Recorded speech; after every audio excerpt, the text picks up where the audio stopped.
بیہقی کی حدیث ہے، حضرت معاذ ابن جبل رضی اللہ تعالیٰ عنہ فرماتے ہیں، رسول اللہ صلی اللہ علیہ وسلم نے ارشاد فرمایا، قیامت کے روز محشر میں کوئی بندہ اپنی جگہ سے سرک نہ سکے گا جب تک کہ اس سے 4 سوالوں کا جواب نہ لیا جائے۔ نمبر 1، اس نے اپنی عمر کس کام میں فنا کی؟ نمبر 2، اپنی جوانی کس شغل میں برباد کی؟ نمبر 3، مال کہاں سے کمایا اور کہاں خرچ کیا؟ اور نمبر 4، اپنے علم پر کہاں تک عمل کیا؟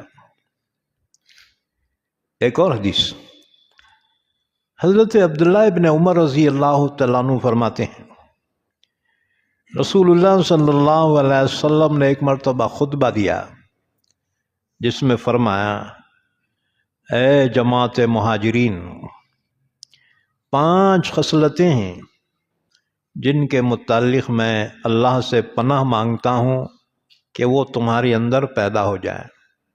نمبر 1، جب کسی قوم میں بے حیائی پھیلتی ہے تو ان پر طاعون اور وبائیں اور ایسے نئے نئے امراض مسلط کر دیے جاتے ہیں جو ان کے باپ داداؤں نے سنے بھی نہ تھے۔ چنانچہ ایک بیماری آئی تھی، دیکھو، کورونا، ہے جی، ہمارے باپ داداؤں نے کبھی کورونا بیماری کا نام نہیں سنا۔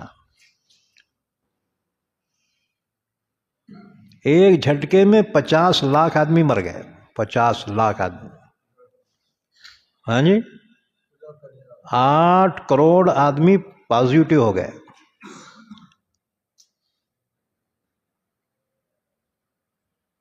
یہاں تک کہ اللہ نے خود اس بیماری کو، اس عذاب کو اٹھا لیا، ورنہ دوائیں کچھ کام نہیں آ سکتی تھی۔